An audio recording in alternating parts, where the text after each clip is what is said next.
আসসালামু আলাইকুম সম্মানিত ভিউয়ার্স, আজকের মার্কেট আপডেট এবং আগামীকালকের ট্রেডিংয়ের জন্য কয়েকটি স্টক নিয়ে আপনাদের সাথে আলোচনা করব।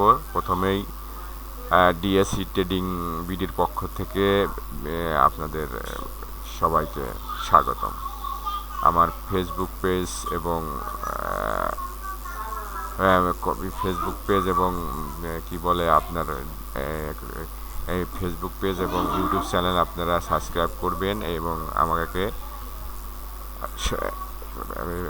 সাহায্য করবেন আপনাদের কাছে যেন ঠিকমতো পৌঁছাতে পারি। যাই হোক, এখন মূল আলোচনায় আসি। আজকের বাজার ভালো গেছে, যদিও পরের দিকে সেল প্রেসারের সূচক অনেক কমে গেছে।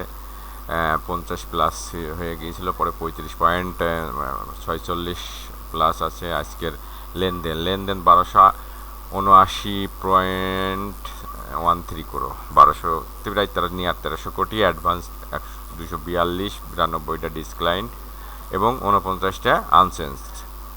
আজকের গেইনারের সেক্টরের দিক থেকে আছে textile, engineering, pharmaceutical and chemical, insurance, financial institution, food and allied, fuel and power. আর ভলিউমের দিক থেকে engineering, textile, pharmaceutical, chemical, insurance, IT, bank. এখন আমরা আমাদের চার্টে চলে যাই। গতকাল ডিএসি এক্স দেখেন, এটা আগে থেকেই আমার যারা ভিডিও দেখেন, এটা আমি অনেক আগে থেকে এইভাবে আঁকানো আছে। আমি গতকাল বলেছিলাম যে সূচক 50 ± বাড়ার সুযোগ আছে। এখান থেকে এই যে এইটা এখান থেকে বাধা পাবে। দেখেন তো কথাটা কি ঠিক আছে কিনা। এই যে এখান থেকে বাধা পেয়েছে এবং মার্কেট, আমার ধারণা এখান থেকে কিছুটা কারেকশন হবে, হেলদি কারেকশন, নট ভয় পাওয়ার কিছু নেই এখানে। আপনারা তো কারেকশনের কথা শুনলেই ভাবেন যে আমরা কারেকশন কেন বলি। আসলে কারেকশন প্রয়োজন আছে, কারেকশন ছাড়া মার্কেট ভালো হয় না কখনো। এখানে একটু কারেকশন হয়ে আবার মার্কেট কী করবে, আপে যাওয়ার সম্ভাবনা বেশি। এটাই মার্কেটের সৌন্দর্য। আমি কালকেও বলেছিলাম একবারে মার্কেট কখনো হাই হবে না, মার্কেট ঝিকঝাক পদ্ধতিতে চলবে, হায়ার হাই হায়ার লো করে মার্কেট উঠবে। এইভাবে করবে, আবার উঠবে, করবে, আবার উঠবে। এটা স্টক মার্কেটের ধর্ম। আমরা এটাকে মানি আর না মানি, এটাই ঠিক। আপনার কি বলে, তাছাড়া মার্কেট চলবে না। ডাইরেক্ট কখনো মার্কেট আপে যাবে না, মার্কেট ডাইরেক্ট আপে নিচের থেকেও নামবে না। এটা 100% রিয়েলিটি, এটা মেনেই চলতে হবে আমাদেরকে। যাই হোক, ইন্ডেক্স নিয়ে আলোচনা করার কিছু নেই। ইন্ডেক্সের মতো গতিতে চলুক, আমরা আমাদের মতো চলি। এখন আমরা দেখি আজকে কোন কোন স্টক ভালো করলো। দেশ গার্মেন্টস আজকে ভালো, কালকেও ভালো করছে, আজকে ভালো করছে। দেখা যাক সামনের রেজিস্ট্যান্স কোথায়। 150, 49, 50 সে যায়, সে ফিরে আসতে পারে, আবার কারেকশনে আসার সম্ভাবনা আছে। প্রাইম ফাইন্যান্স নিয়ে কোনো মন্তব্য নেই, এটাগুলো নিয়ে। তারপর রিজন টেক্স ভেরি গুড, বেড়েই চলছে। দেখা যাক কোথায় যায়। জেনেক জিল গতকালকে আমার ইসিতে আলোচনায় ছিল বাইয়ে, যদিও রেঞ্জের ভিতর আসি নাই। দেখা যাক। মেঘনাপেট দুরান্তভাবে চলতেছে, দুরান্ত গতিতে উড়ান্তভাবে চলে যাচ্ছে। দেখা যাক কোথায় চলে যায়। এটা সর্বকালের হাইয়ে চলতেছে। এটা তো স্মার্ট মানি প্লে করতেছে। আপনারা তাকায় দেখবেন, এর ধারের কাছে যাবেন না। সাইপ পাওয়ার অনেক দিন কারেকশনে হওয়ার পর, অ্যাকুমুলেশন ফেজের পরে আজকে আবার একটা ভালো করছে। এখন দেখি টপ লুজারে কারা। টপ লুজারে আছে ওয়াইপিএল অনেক বাড়ছে, একটু কারেকশন হবে। আইসিবি, ইসলামী ব্যাংক, ড্যাফোডিল এগুলো তাকাবেন না। শিকদার ইন্স্যুরেন্স, এগুলো আমার এখানে কোনো ট্রেডের অপরচুনিটি আছে বলে আমি মনে করি না। সোনার বাংলা ইন্স্যুরেন্সও তাই। সোনার বাংলা ইন্স্যুরেন্স 26 থেকে 46 নো অপরচুনিটি। জনতাটা দেখা যাইতে পারে যে 33-50 টাকা একটা স্টপ লস রেখে এখানে 35 টাকা প্লাস মাইনাস 1.5 টাকা একটা স্টপ লস রেখে একটা ঝুঁকি নিতে পারেন। আরডি ফুটেও না তাকানোই ভালো, 20 টাকার মাল 33-35 টাকা হয়ে গেছে। যাক, এখন আমি আগামীকালের ট্রেডিং প্ল্যানের জন্য যে কয়েকটি স্টক বাছাই করছি সেটা নিয়ে আমি একটু আলোচনা করি। আমরা অ্যাসোসিয়েট অক্সিজেন্স লিমিটেড এই শেয়ারটা আমরা আগামীকালের জন্য কি চুজ করছি। কেন চুজ করলাম, কারণটা কি, এই শেয়ারটা দীর্ঘদিন ধরে একটা অ্যাকোমোডেশন ফেজের মধ্যে আছে, তাই না? এটা অ্যাকোমোডেশন ফেজে যখন থাকে তো শেয়ারটা যে কোনো সময় এই একটা ফেজের মধ্যে ছিল শেয়ারটা। গতকাল এটা বের হয়ে গেছে, আজকে এটা ভলিউম গ্রাজুয়ালি বৃদ্ধি পাচ্ছে। আমরা এই শেয়ারটার দিকে নজর রাখবো। প্লাস কেন, আর আমরা বলছি আমাদের প্রথম শর্ত কি, আমাদের প্রথম শর্ত শেয়ারটাকে আপট্রেন্ডে থাকতে হবে বা সাইডওয়েজে। এখন আমরা দেখি, আমরা মুভিং অ্যাভারেজ 20, 50 এবং 200, অর্থাৎ শর্ট টার্ম, লং টার্ম এবং মিডল টার্ম, তিনটা দিক দিয়েই কি আছে, শেয়ারটার আপে আছে। তারপরে আমাদের আরএসআই 80 প্লাস মানে কি, 60 প্লাস মানে হলো মোমেন্টাম, আর 80 তো সুপার মোমেন্টাম। আরএসআই, তারপরে কি হিস্টোগ্রামের বার, এমএসিডি বা হিস্টোগ্রামের বার হলো সবুজ গেল। আর একটা ইন্ডিকেটর, গুরুত্বপূর্ণ ইন্ডিকেটর বোলিঙ্গার ব্র্যান্ডের আপার ব্র্যান্ড বাস্ট করছে এই ক্যান্ডেলে, এটাও ভালো। পরবর্তীতে আমরা দেখব কি ইসিমিকো ক্লাউড ওর উপরে আছে। তাহলে আমাদের প্রত্যেকটা ইন্ডিকেটর আমাদের কি বলতেছে, ভালো করতেছে। এখানে একটা রেজিস্ট্যান্স ছিল, এটা ব্রেক করছে, তাই না? ব্রেক করার পরে সে আবার কি রিটেস্ট করতে আসে, আমরা তখন এন্ট্রি দেব। কত, আমরা 18 টাকার নিচে যত পারি, 18 টাকার নিচে, 18 টাকার উপরে, 18 থেকে যত নিচে পারি, 17 থেকে 18 মাঝে আমাদের এন্ট্রি পয়েন্ট হবে। আর আমাদের স্টপ লস হবে এইটা, এখানে তো বেশি হয়ে যায়, তারপরেও এটা না হয়ে আমরা কোথায় স্টপ লস নেব, 16 টাকা স্টপ লস ধরে আমরা শেয়ারটাতে এন্ট্রি দেবো।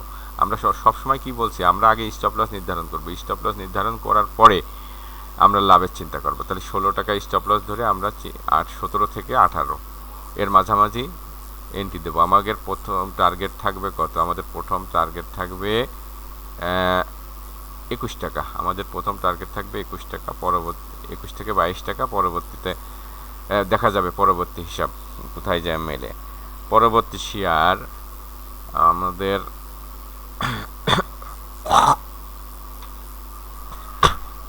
কনফিডেন্ট সিমেন্টের শেয়ারটাও দেখি আমরা 20 এবং 50 মুভিং অ্যাভারেজের উপরে আছে, প্লাস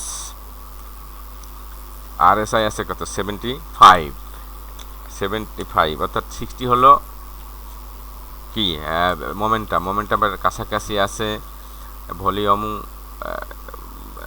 এমএসিডি হিস্টোগ্রামের বার সবুজ আছে। বোলিঙ্গার ব্র্যান্ড আপার ব্র্যান্ড ব্লাস্ট করছে, যদিও টিকতে পারি নাই। তারপরে ইসিমিকো ক্লাউডের উপরে উঠছিল, আবার উকি দিচ্ছে, কিন্তু ভিতরে আসতে পারে নাই। এখন আমাদের এখানে এটা এন্ট্রি পয়েন্টটা নির্ধারণ করতে হবে। আগে এন্ট্রি পয়েন্টটা কোথায় হবে, আমাদের এন্ট্রি পয়েন্টটা হবে এই ক্যান্ডেল, অর্থাৎ 60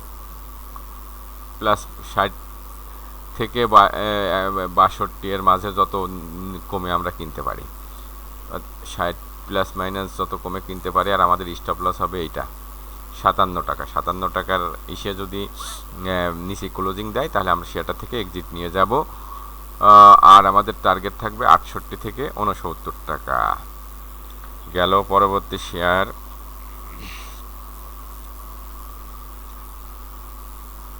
নিউ লাইন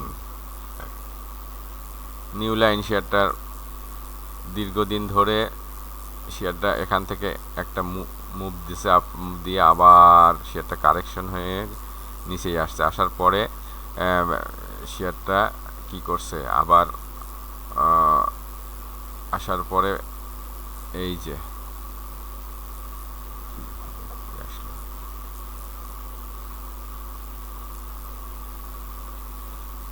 আসার পরে এখান থেকে শেয়ারটা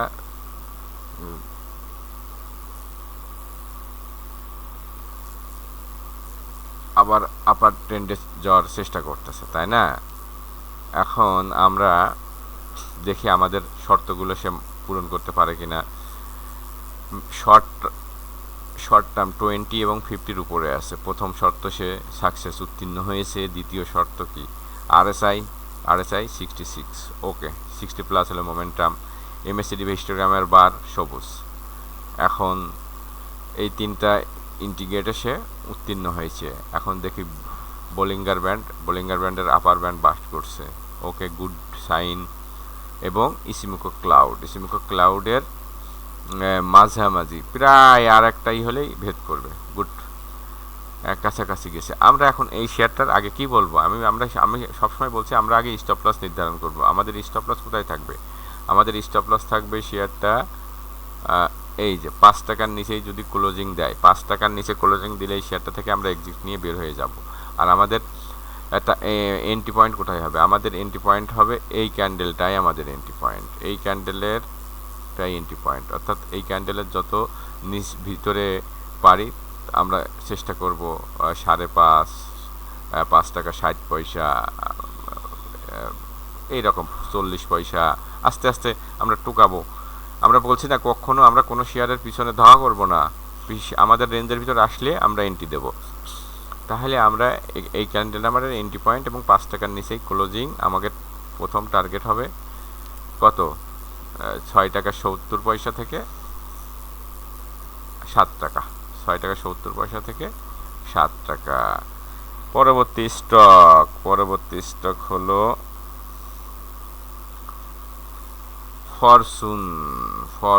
ফরচুনের কি অবস্থা দেখি। ফরচুন শেয়ারটা দীর্ঘদিন ডাউন ট্রেন্ডে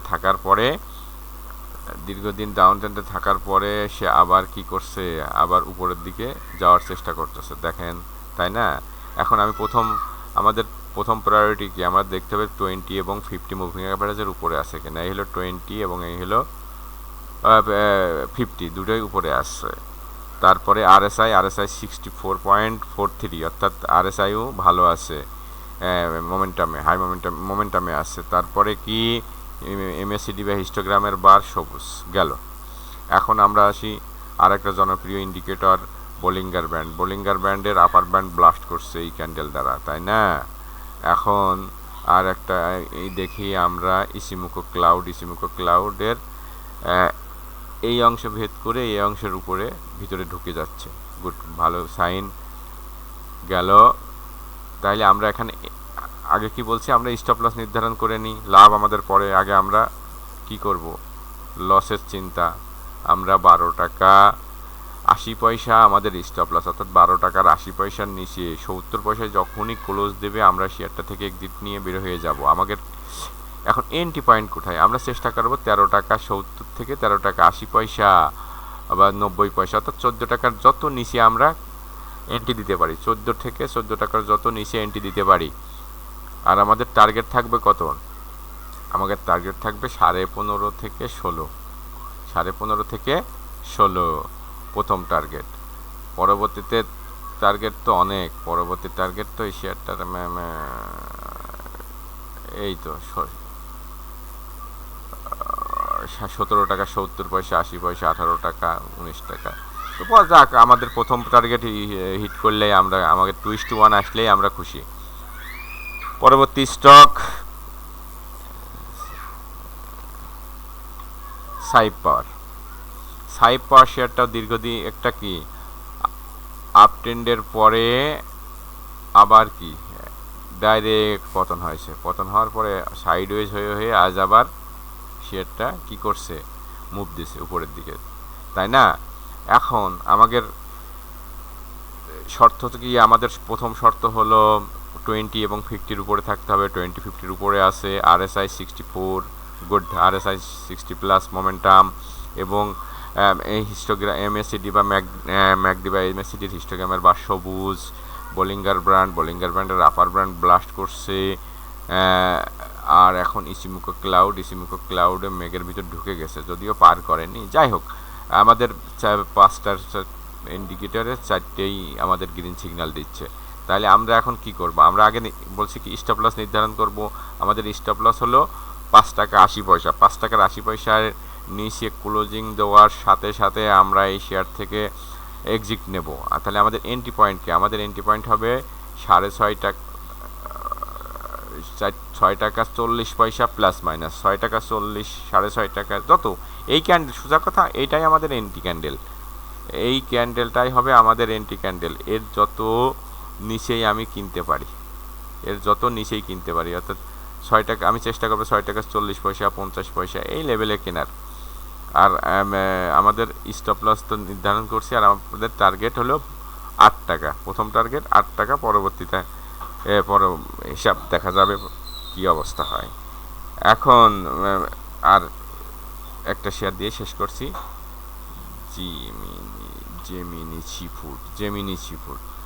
জেমিনি সিফুডটা দীর্ঘদিন ধরে বটম লাইনে আছে। আর সবচেয়ে বড় কথা হলো বটম লাইনে ট্রেড করা ঝুঁকি সব থেকে কম। উপরে ট্রেড করার থেকে, আগায় ট্রেড করার থেকে গোড়ায় ট্রেড করা কি ঝুঁকি কম, মনে রাখবেন। তাহলে আমরা আগে আমাদের স্টপ লসটা সিট করে নিই। আমাদের স্টপ লসটা এইটা, অর্থাৎ 110 টাকার নিচে ক্লোজিং দেওয়ার সাথে সাথে আমরা এই শেয়ারটা থেকে এক্সিট নিয়ে নেব।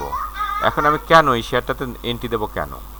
তাহলে আমাদের শর্ত কি? আমাদের প্রথম শর্ত থাকতে হবে কি, কোনো ডাউন ট্রেন্ডে শেয়ারটা আছে কিনা। না, শেয়ারটা ডাউন ট্রেন্ডে নেই, শেয়ারটা কালেকশন সাইডওয়েজে চলতেছে, তাই না? দেখেন তো শেয়ারটা এই রেঞ্জের ভিতর অনেক দিন ধরে ঘোরাঘুরি করতেছে। এখন মুভিং অ্যাভারেজ 20 এবং 50-র উপরে আছে। ওকে, গুড সাইন। আমাদের প্রথম শর্ত সে উত্তীর্ণ হয়েছে। এবার দ্বিতীয় শর্ত RSI 67.16, অর্থাৎ RSI 60 প্লাস আছে। ওকে, MACD বা হিস্টোগ্রামের বার সবুজ। ওকে, তাইলে 1 2 3 4 1 2 3 শর্ত পাস করলো। এবার দেখি বোলিঙ্গার ব্যান্ডের আপার ব্যান্ড বার ব্লাস্ট করছে, 4টে পূরণ করলো। 5 নম্বর শর্ত দেখি আমাদের পিভটের উপরে আছে গুড। আর এক ইসিমুকো ক্লাউড, এই যে ইসিমুকো ক্লাউডের উপরে আজকে উকি মারছে। তাহলে আমাদের 6টা যে আছে ইন্ডিকেটর, 6টাতে আমাদের গ্রিন সিগন্যাল প্রদান করতেছে। তাইলে আমরা এই শেয়ারটা কোথায় এন্ট্রি দেবো? কোথায় বলছে? আমাদের আগে স্টপ লস নির্ধারণ হয়েছে 110 টাকা, তাই না? আমরা চেষ্টা করব, কি বললাম, আমাদের এন্ট্রি ক্যান্ডেল হলো এইটাই হবে আমাদের এন্ট্রি ক্যান্ডেল, মনে রাখবেন। এইটা আমাদের এন্ট্রি ক্যান্ডেল হলে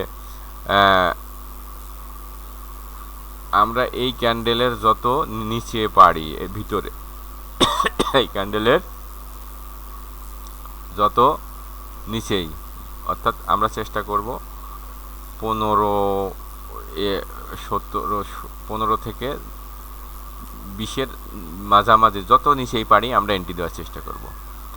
তাহলে যদি 15 থেকে আমি এন্ট্রি দিতে পারি, তাহলে আমার 15, 10, 5 টাকা, 17, 18 দিলে 8 টাকা, তাই না? 20-এর নিচে যত পারি, আমি ধরলাম 20-এই যদি আমি এন্ট্রি দিই, তাহলে আমার স্টপ লস হচ্ছে কত? 10 টাকা।